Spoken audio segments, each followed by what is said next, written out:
Durag Diaries, Tottenham 3, Slavia Prague 0. And exactly the way I said it would play out, it played out. An easy win, a comfortable win. On a night where we've seen some of our London rivals in the Champions League fall to their opposition, Spurs picked up 3 points in a much-needed win going into our final two against Frankfurt and Dortmund. Now sit 11 points in the Champions League table. I think 10th or 9th place. We're somewhere close to the top 8 within that vicinity. And it was a solid win. I do think at times, maybe a bit too shaky. If you look into the stats, you can see Slavia Prague even created an XG of 1. Now, it doesn't sound like a lot. It doesn't sound like a lot as a whole. But when a team like that creates an XG as 1, it means they've had some really good chances. And they had a few good chances. Vicario had to make 5 saves in the game, which for me is a little bit too uncomfortable in a game like this. A lot of shots in similar areas where we concede. A lot of silly mistakes where we're giving it away to them. And unfortunately for them, but luckily for us, they just didn't have the quality to put away their chances. But ultimately, we just showed today that we were the better team. They tried to get us at times in the high press, playing man-to-man. And kudos to Xavi, done really well in the midfield to sort of be the 2 cogs that we can build up off of. Because yet again, and I can't lie, I'm starting to see the consistent issue is whenever Paulinho plays, because that first half, we couldn't build up for shit. There was only a few times, and like I said, it was all surrounded by Xavi and Kudus, and sometimes Gray Link in play. But Paulinho just sucks all of the ideas out of the team when it comes to build up. He's got nothing in him. He doesn't even show for the ball. He hides a lot of the time behind the press, especially in a man-to-man. You need someone that can pick it up on the half turn, and he didn't show no ability of that in the first half. Great ball winner, but I am starting to recognize, obviously I knew his limitations, but how he can really and truly limit a team, and probably is best to sort of come on and see games out rather than start games at times. And I think that's something that the manager's going to have to look to address, but we need to sign that deep line playmaker. But that's for another day, another conversation. Xavi and Kudus both getting penalties on the score sheet. Great for both of them, both confidence booster type of goals. Xavi's one, which he won the penalty, was he probably would have scored the opportunity that he would have created for himself, but was really good ball into the box from Jed Spence out wide, I believe it was, or maybe Tell. It was either Jed Spence or Tell. Moani sort of to chest it into Xavi Simons' pass, and just a nice, cute touch to just knock himself away from the defender to win the penalty, and then just buried it in the bottom left-hand corner. The keeper almost got to it, and I was like, yo, Xavi, please don't. But hey, ring, ring, ring. It's calling. Because Xavi Simons has arrived. He has arrived. 70 touches today. The commentator spoke about it.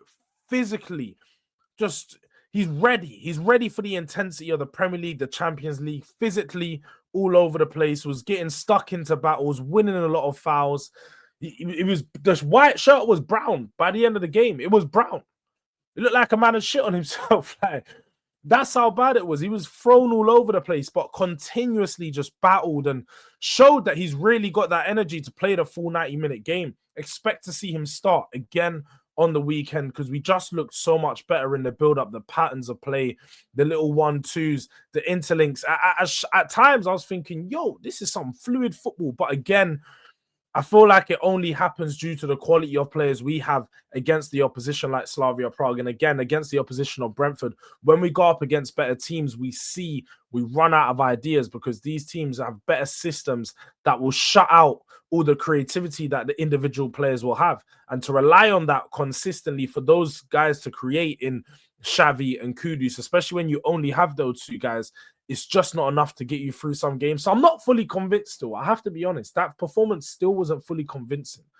I was watching that game, and, you know, it's only Slavia Prague, so you're never going to get up and celebrate mad for the goals. But I'm just watching it, and I was it's a bit eerie, like, because there was times I was thinking, yo, we might concede. Like, we don't look so comfortable in this game.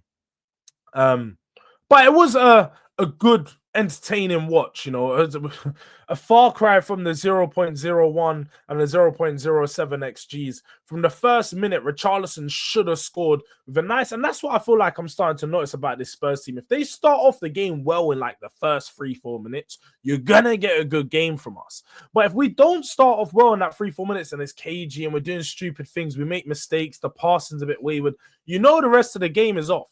You know the rest of the game is just going to be terrible. But today, we looked a lot better in the attack. Richarlison probably, again, miskicking it, doing the things that he does. I was really surprised that he even let Kudus take the penalty. I know Romero just had to, listen up here because he did miss his last one. But to let him take the penalty, I was like, and done the little celebration thing, sit down. They all looked a little bit gassed. It was nice, a nice confidence booster, that. But Richarlison's just such a tough watch at times because he gets himself into really good positions. Today, I feel like he could have scored so many goals because there was so much open space in behind for him, and we were finding him a lot, but just the lack of quality on the ball to create for himself, you can really tell.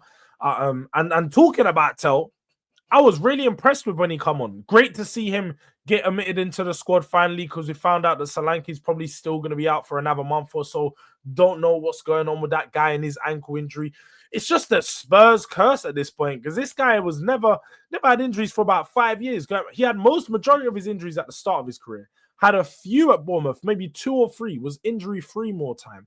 And at Spurs has already missed over 200-300 days of football. Oh, sorry. Yeah, he's at like 200 days of football already. It's crazy.